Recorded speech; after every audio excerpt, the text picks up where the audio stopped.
ANMR ನ್ಯೂಸ್ಗೆ ಸ್ವಾಗತ. March 23ರಂದು Karnataka Kempegowda ಒಕ್ಕಲಿಗರ ನೂತನ ಸಂಘದ ಉದ್ಘಾಟನೆ ಚಿಂತಾಮಣಿಯಲ್ಲಿ.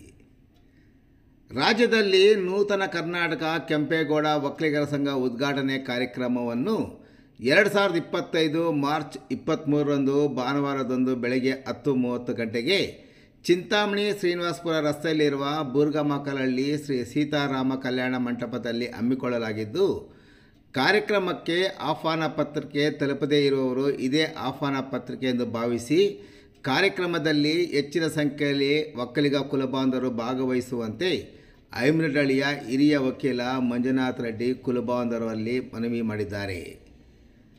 ಶ್ರೀ ಆದಿಚುಂಚನಗಿರಿ ಮಹಾಸಂಸ್ಥಾನ ಮಠದ ಪೀಠಾಧ್ಯಕ್ಷ ಶ್ರೀ ನಿರ್ಮಲಾನಂದನಾಥ ಮಹಾಸ್ವಾಮಿಗಳ ಆಶೀರ್ವಾದದೊಂದಿಗೆ ಚಿಕ್ಕಬಳ್ಳಾಪುರ ಶಾಖೆಯ ಶ್ರೀ ಮಂಗಳಾನಂದನಾಥ ಸ್ವಾಮೀಜಿ, ಶಾಸಕರು ಹಾಗೂ ಮಾಜಿ ಸಚಿವ ಜಿಟಿ ದೇವೇಗೌಡರು ನೂತನ ಸಂಘದ ಉದ್ಘಾಟನೆ ನೆರವೇರಿಸಲಿದ್ದಾರೆ.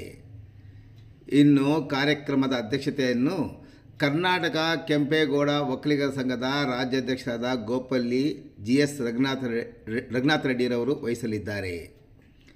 ಉದ್ಘಾಟನಾ ಕಾರ್ಯಕ್ರಮದಲ್ಲಿ ರಾಜ್ಯ ಒಕ್ಕಲಿಗರ ಸಂಘದ ಪದಾಧಿಕಾರಿಗಳು ಮತ್ತು ಕರ್ನಾಟಕ ಕೆಂಪೇಗೌಡ ಒಕ್ಕಲಿಗರ ಸಂಘದ ರಾಜ್ಯ ಮತ್ತು ಜಿಲ್ಲಾ ಪದಾಧಿಕಾರಿಗಳು ಸಹ ಭಾಗವಹಿಸಲಿದ್ದು, ನೂತನ ಕರ್ನಾಟಕ ಕೆಂಪೇಗೌಡ ಒಕ್ಕಲಿಗರ ಸಂಘದ ಉದ್ಘಾಟನಾ ಕಾರ್ಯಕ್ರಮದಲ್ಲಿ ಅವಿಭಜಿತ ಜಿಲ್ಲೆಯ ಎಲ್ಲ ಕುಲಬಾಂಧವರು ತಪ್ಪದೇ ಪಾಲ್ಗೊಂಡು ಕಾರ್ಯಕ್ರಮವನ್ನು ಯಶಸ್ವಿಗೊಳಿಸುವಂತೆ ಹಿರಿಯ ವಕೀಲ ಐಮರಡಳ್ಳಿಯ ಮಂಜುನಾಥ ರೆಡ್ಡಿ ಮನವಿ ಮಾಡಿದ್ದಾರೆ.